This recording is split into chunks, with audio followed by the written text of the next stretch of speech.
Y en jueves de panelistas nos acompañaron el doctor Fortín Magaña y Calixto Mejía abordando temas de coyuntura nacional.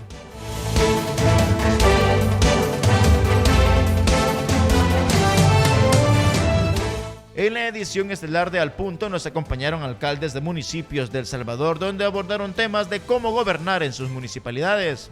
La alcaldesa de Chalchuapa, Vilma Turcios, manifestó que tener la oportunidad de ser alcaldesa ha sido una gran bendición en su vida. Para mí como mujer, pues me siento honrada ser la primera mujer alcaldesa, agradecida primeramente con Dios. Todo proyecto que nosotros hacemos lo ponemos en las manos de Dios y también agradecida con la población que me dio su voto de confianza. Hemos trabajado y continuamos trabajando desde el primer momento que llegamos a la municipalidad. Estamos ante grandes proyectos que estamos ejecutando, como es el promover el desarrollo turístico territorial. Chalchuapa cuenta con una gran riqueza arqueológica, turística, en la cual tenemos el sitio arqueológico Tazumal, Casablanca, contamos con una laguna natural cerca de la ciudad. Luis Alonso López, alcalde de San Miguel Tepezontes, habló acerca del desarrollo de su municipio en la gestión que él ejerce. Cuando nosotros llegamos al poder en el 2000, eran las calles empedradas, las calles estaban todavía en deterioro y venimos a trabajar. Transformamos al municipio, hicimos calles encementadas, fomentamos los vertientes que están en el pueblo, los ríos como les llamamos, ¿verdad? Ahora veo a un San Miguel Tepezontes muy diferente. Todo es un proyecto grandísimo que le vamos dando conclusiones año tras año y esto nos permite pues, avanzar y ver a un municipio como lo queremos todos los salvadoreños. El alcalde José de Nilson Gallo habló acerca de la seguridad a nivel nacional y cómo este problema es una mutación de años anteriores y afecta a los municipios más pequeños del país. Esto viene de los gobiernos anteriores que nunca pusieron, como dijeron, super mano dura, eso no funcionó. En realidad lo hicimos, fortalecimos a estas personas en realidad que necesitaban la ayuda desde antes. Primero, ¿cómo puedes generar en un país de tercer mundo cuando no tenés trabajo, te gradúas de una escuela y no tienes, sos abogado, licenciado, tienes una profesión, pero no hay trabajo? Lamentablemente, sí. ¿Qué es lo que te toca hacer? Hacer delincuente, no es un delincuente. En realidad, ¿qué es lo más fácil? Agarrar una arma y ponérsela a alguien o amenazar a alguien o extorsionar a una persona. Yo creo que los problemas fueron de gobiernos acá que directamente no trataron de hacer algo por estos jóvenes, ¿verdad? En lo cual el deber de nosotros es hacer, yo como estuve fuera, yo sé lo que siente un joven cuando no tiene, la mente está desocupada, uno piensa en las cosas absurdas, que se puede decir, cosas malas, pero cuando un joven se dedica al deporte desde niño, hay que crecer los hijos desde pequeños, hay que enseñarles una estructura a un ser humano de esa manera, pero ningún gobierno lo tuvo. Lo mejor en análisis político y coyuntura nacional en Al Punto, edición estelar.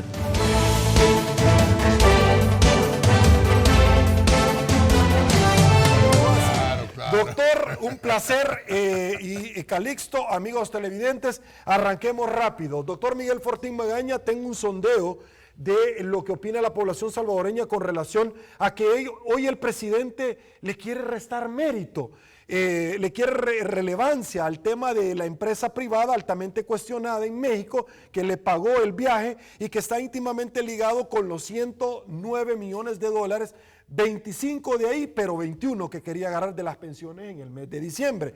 ¿Qué es lo que sucedió? Primero, cuando fue agarrado en el acto, las manos en la masa, dijo que el gobierno de México se lo había facilitado. AMLO salió al paso, no papito, nosotros no le andamos pagando nada a nadie. Es más, López Obrador está vendiendo el avión y viaja en vuelos comerciales. Luego de eso salió diciendo, no, ya me acordé, fue una ONG. Ahora nos damos cuenta por información filtrada. ¿Quién? El señor Funes, que lo tiene de encargo al señor Bukele y que parece que va a ser la bestia negra, como en fútbol se dice, estos 5 años, y que le ha dicho que le va a poner el cascabel al gato. Lo interesante es que este señor vierte información, luego el Faro investiga y ahora resulta que es una empresa privada cuestionada que vende todo este tipo de aparatos. Adicionalmente, no dice nada sobre la persona contratada ahora, que falsificó documentos y luego de que le sacó el audio que sigue trabajando Factum todavía en las tiendas institucionales, centros penales. Su opinión. Si esto fuera cierto, porque todavía no se sabe, en este país las noticias cambian y de repente las cosas también se modifican. Si esto fuera cierto, hay que entender que el presidente de la República ha aceptado que el señor Osiris Luna y quienes lo acompañaban, si eran funcionarios, cometieron un ilícito. Cometieron un ilícito porque no es posible aceptar este tipo de prebendas, porque está explícitamente dicho que es ilegal, ilícito, inmoral realmente aceptar prebendas de alguien que potencialmente se puede convertir en un proveedor del Estado. Y esto, más allá de si esta empresa que efectivamente está siendo cuestionada en México y en otros lugares. Pero además tiene que ver con el hecho de que el gobierno de la República ha evitado a toda costa primero decirlo y después también hablar del plan de control que ellos llaman de control territorial. Es decir, ¿qué hacen con el dinero de la primera etapa, de la segunda etapa? Nadie lo sabe y pareciera ser que lo que es interesante para el gobierno es no decir nada de en qué se gasta el dinero.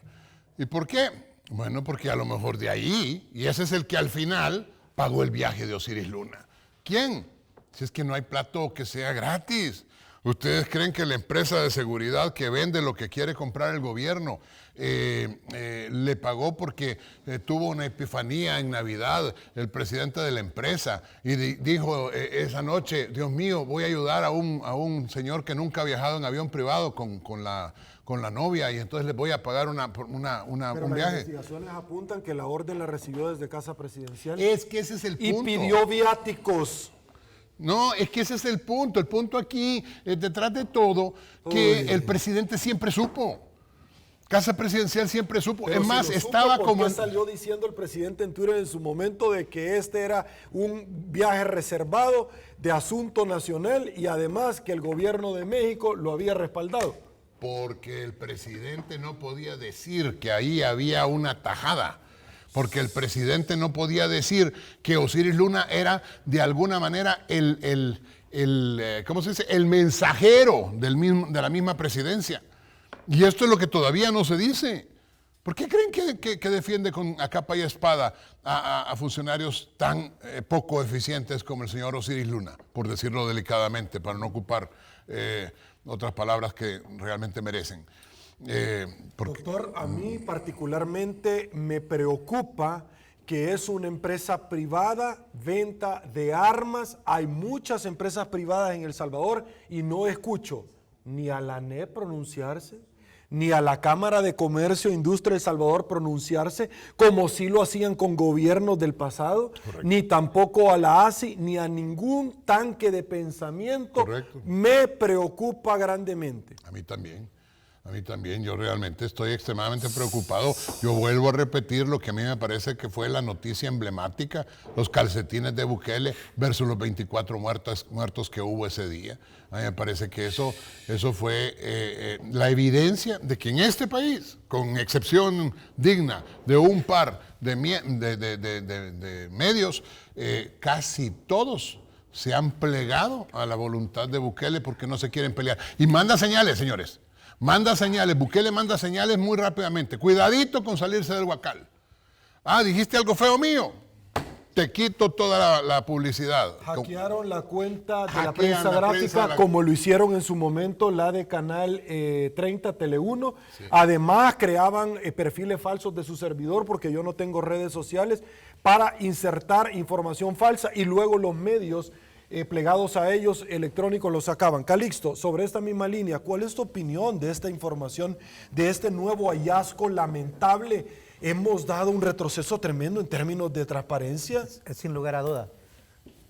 Más allá de mi posicionamiento como gente de izquierda que me considero, no ejerzo ningún cargo público, ningún cargo partidario. Como ciudadano salvadoreño que me considero, quiero solicitarle, quiero pedirle al señor director general de centros penales que renuncie ya. Y me sumo. Qué bueno. Está muy bueno. Le quiero solicitar de nuevo al señor director general de centros penales que, como resultado de toda la información que ya se conoce, que renuncie ya. O sea que el nuevo hashtag sería ¿cuándo va a renunciar? Bueno. Y ahora cuando, y quiero decirle una cosa para que nos están sintonizando, para que no nos estemos nosotros tampoco dando créditos que no existen. La persona que creó el hashtag Devuelvan lo robado fue Calixto Mejía, no fue nadie más, ni el presidente, ni Nuevas Ideas, ni el séquito que anda, ni el comité de aplausos, fue Calixto Mejía el que se lo dijo en una entrevista a Arena, Devuelvan lo robado, ¿cierto? Sí, eso ok, es muy aquí cierto. hay un nuevo hashtag entonces. Bueno, cómo no. Y quiero decir esto porque en realidad en un país democrático donde se camina fortaleciendo el Estado de Derecho, donde las leyes se respetan, donde quienes ejercen cargos públicos no tienen más opción que cumplir lo que expresamente dice la ley, hace días el señor presidente de la República de El Salvador debió haber despedido a este funcionario. Porque como lo dijo Miguel, y yo lo dije también en otra ocasión, somos un país presidencialista. Y aquí temas como estos se deciden en el cerebro del presidente de la República. Pero como a pesar de la falta de transparencia que él y este funcionario ha tenido para con la sociedad salvadoreña, que le pagamos los impuestos, producto de todo el trabajo que hacemos en el campo y en la ciudad, en el sector público, en el sector privado, como no lo ha hecho, entonces hay que exigirle a este funcionario que renuncie y que renuncie ya. Creo que los salvadoreños y las salvadoreñas nos merecemos respeto y principalmente a quienes les pagamos su salario. Y para cerrar la semana nos acompañó una comitiva de abogados que tocaron un tema interesante para la sociedad de abogados.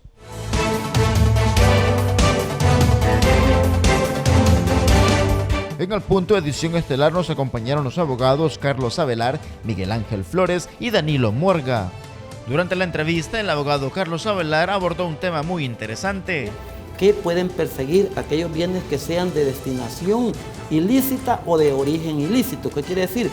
Que muchas veces ya el bien nació en forma ilícita y muchas veces puede surgir lícito, pero adelante con los años puede convertirse de destinación ilícita. Es decir, que todas aquellas personas que lleguen a recaudar un caudal de riqueza, bienes, dinero, pero viene esto de una destinación ilícita, por lo tanto, entonces el Estado tiene las facultades para poder incautar, de quitarle ese dinero y que esto pase a las arcas del Estado. Eso es, aquellas personas que de una forma mafiosa, fraudulenta, han adquirido bienes y han enriquecido. Además, Danilo Murga habló acerca del decomiso de bienes.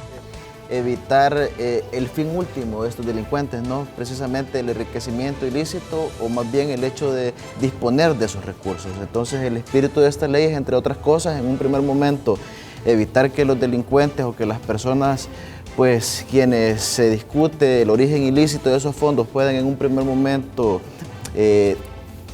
digámoslo así, dotar de una apariencia lícita a estos tipo de capitales, y en un segundo momento, pues como el colega muy bien apuntaba, se trata también de restituir esos bienes, o que si bien es cierto esos bienes se desconoce el origen o no ha sido posible verificar que efectivamente provienen de un origen lícito, entonces viene el Estado y a través de los procedimientos que precisamente estamos invitando a la comunidad jurídica, como decimos, unos sectores bien amplios de la población, estudiantes de Derecho, empleados judiciales también a que vengan y nos acompañen este día sábado, ¿no? A las 10 de la mañana, para que sean ellos también los que puedan enterarse de las herramientas que esta ley pues otorga al sistema, pues, específicamente al sistema penal, al Estado particularmente. El abogado Miguel Ángel Flores abordó el tema de las mejoras a la ley de incautación de bienes. En los procesos penales, el mal llamado mala praxis, que son lesiones culposas, a veces constituyen verdaderas barreras para el éxito de un proceso de esa naturaleza. Ya hay esfuerzos, el CAS es una asociación que ha hecho esfuerzos muy buenos en capacitaciones. Cierto. También la Asociación de Abogados del Salvador. Lo novedoso de esta asociación que preside, tengo entendido, el licenciado Avelar, es que se ha dicho claramente que es una asociación que no va a tener vínculos en momentos electorales, sí, es lo que normalmente pasa, que cuando se acerca un evento electoral, aquel que se postula como candidato a magistrado, a concejal, ya con un pastel o con unas hamburguesas y a platicar, digamos, de manera genuina en ocasiones, de manera hipócrita en otras, con las personas del gremio y a pedir el voto. Lo mejor en coyuntura nacional y análisis político en Al Punto, edición estelar.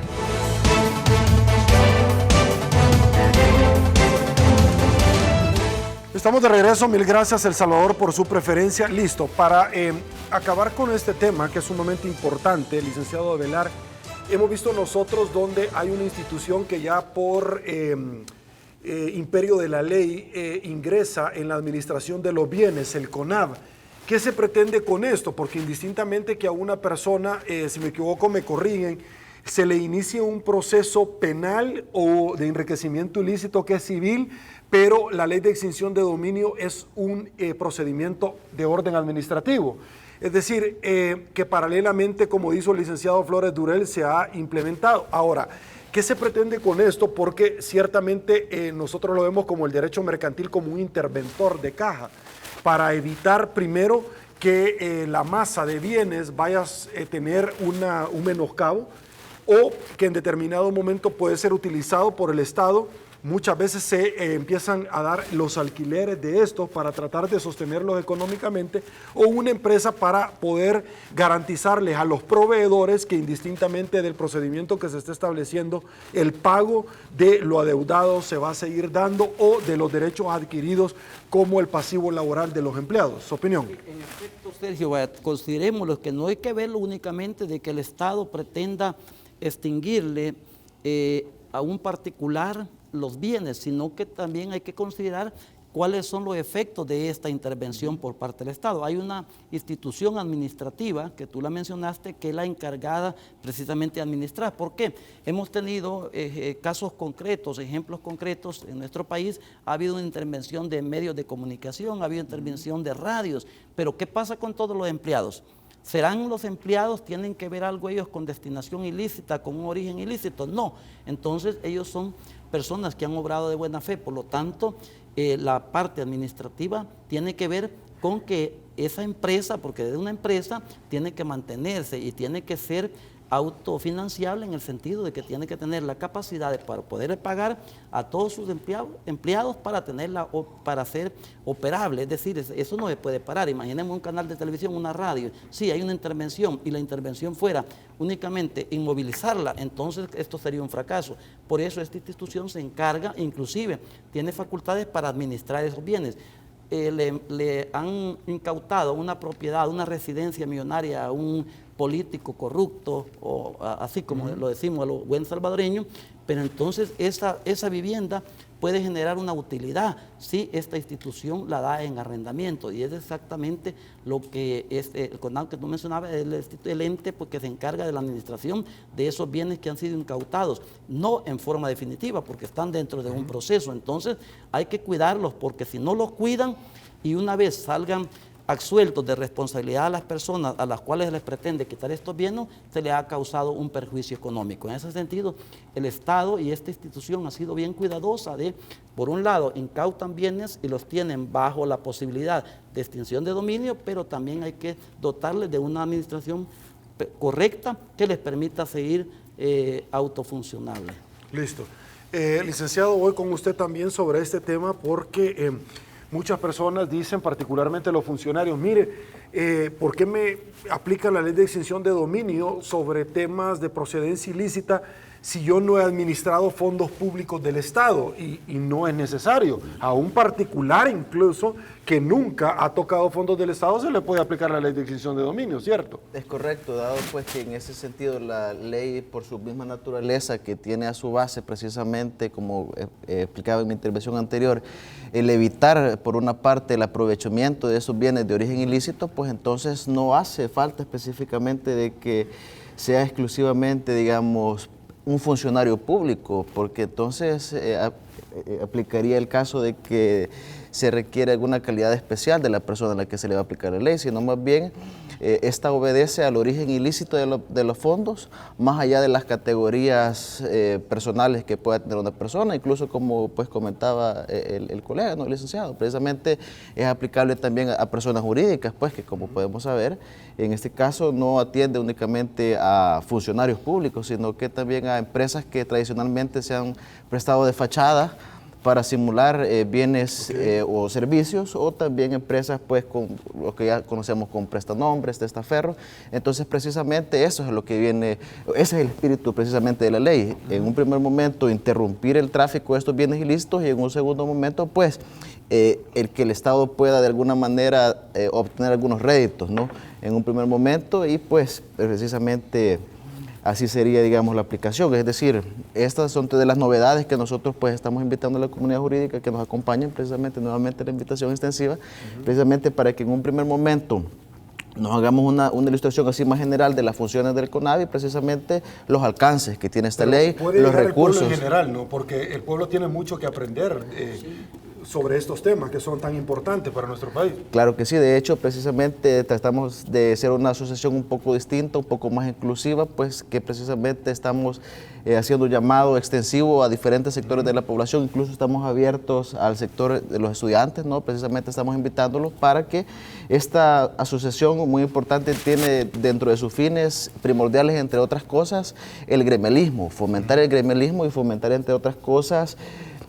Tú sabes, tenemos un dicho, la unión hace la fuerza, ¿no? Entonces precisamente estamos en un primer momento de denunciar ciertas arbitrariedades de las que somos objeto los profesionales del derecho, y precisamente... De eso vamos a hablar más adelante. Precisamente es nuestra intención incorporar también, porque estas personas que precisamente quizás no anden en la calle litigando como de repente nosotros, pero en un momento se van a incorporar. Así Listo. Es que, ahora, usted acaba de mencionar algo, licenciado, que es interesante, licenciado Miguel Ángel Flores Durel.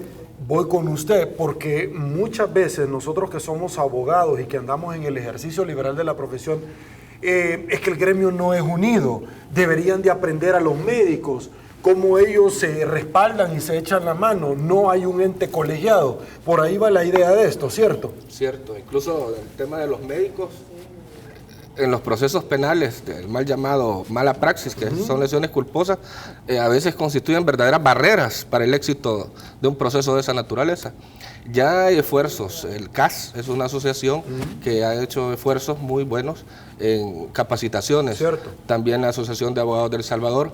Lo novedoso de esta asociación que preside, tengo entendido, el licenciado Avelar, es que se ha dicho claramente que es una asociación que no va a tener vínculos en momentos electorales, que es lo que normalmente pasa, que cuando se acerca un evento electoral, aquel que se postula como candidato a magistrado, a concejal, ya con un pastel o con unas hamburguesas y a platicar, digamos, de manera genuina en ocasiones, de manera hipócrita en otras, con las personas del gremio y a pedir el voto.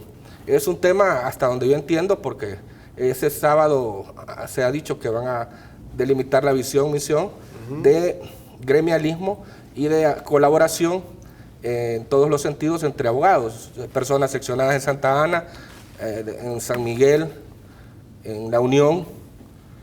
Es increíble, digamos, la aceptación que en alguna medida ha tenido el proyecto, y en ese sentido yo lo aplaudo. Volviendo al tema de extinción de dominio, yo creo que los diputados jamás se imaginaron de que la dimensión que iba a tener la aplicación de esta ley. Quizás pensaron cuando se copió en alguna medida de Colombia, porque aquí no somos muy originales en el tema de legislar, que solo se le iba a aplicar a jóvenes en conflicto con la ley penal que pertenecían a pandillas.